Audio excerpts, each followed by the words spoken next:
today to Stokes Croft in central Bristol to meet some members of a group called PRSC, which stands for the People's Republic of Stokes Croft. It's a community interest company with various strands to it, one of which is recycling old furniture and redecorating pottery which they collected from the Stoke potteries when they started to close. So they have a huge stash of fine bone china, loads of different transfers and a workshop full of kit. They also have a shop and a gallery in which they can sell things they've made. People's Republic of Stokes Croft is at the moment a volunteer organisation. It's a community interest company and was basically formed out of necessity for taking control of our community, really, our environment, which has been neglected for so long. It's a conservation area that hasn't had any conservation going on at all. It's quite a hotbed of developers at the moment. So People's Republic really started out campaigning against new flats and, preposterous planning proposals, and really is a centre point of the community, trying to bring everyone together. What we've seen through the 20th century is increasing globalisation, increasing specialisation, and the economies of scale that are necessary for that means that the traditional skills that reside within communities disappear. And it seems to me, in the same way as with farming, we need to get back to older, simpler ways. We need to also do this in our manufacture, so we're not importing our mugs from China.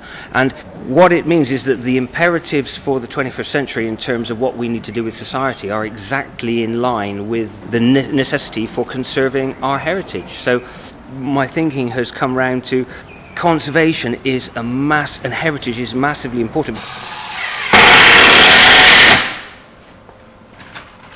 Well, it's an open workshop to anyone with all the tools available to use and materials, and the space is here ready to use, so all you've got to do is come in and do some work. And there's china, stacks of china which you can decorate with your own design. Will be lots of old furniture which you can revamp in your own way, and then if it sells you get half the money, and half the money goes back into the project to keep the space running, functioning.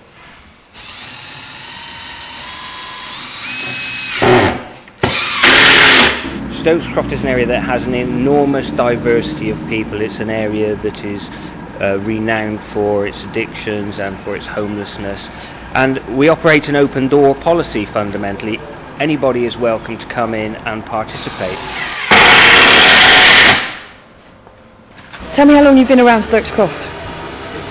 3.5, 4 years. And have you seen it change much in that time? Oh yeah, a hell of a lot, and it's because of this place and Chris. I mean, look at what we see now.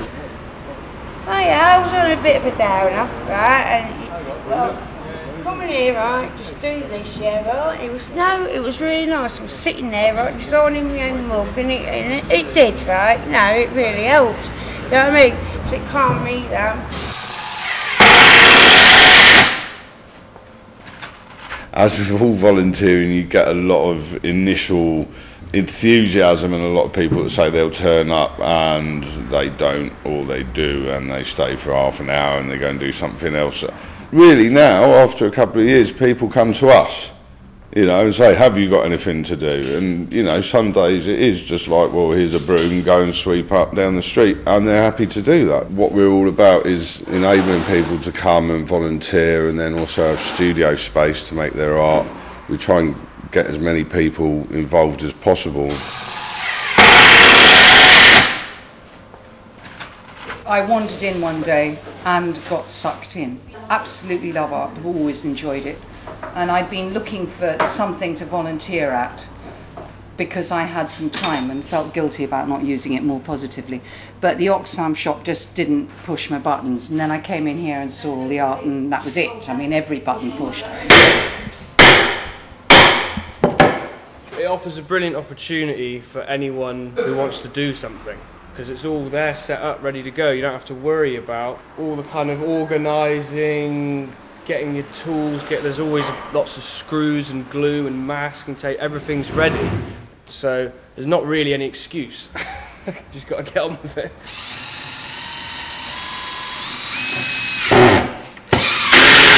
When I came to Bristol, I was told not to walk down these streets at all. My daughter, who'd been at university here, said that it was incredibly dangerous to walk around here and I would get mugged. So, but I don't feel it's at all dangerous now.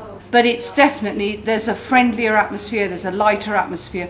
People say hello to you. Everybody says hello to everybody else, whether they're completely pissed or totally sober. There's a very loose coalition of people. It will be artists who will come and paint a mural. It will be people who are currently unemployed who come and man the shop.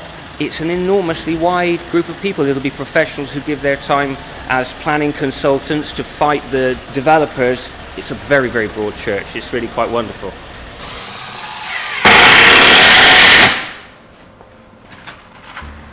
To build a community, you need to involve everybody, and there's a difference between dealing with people and including them.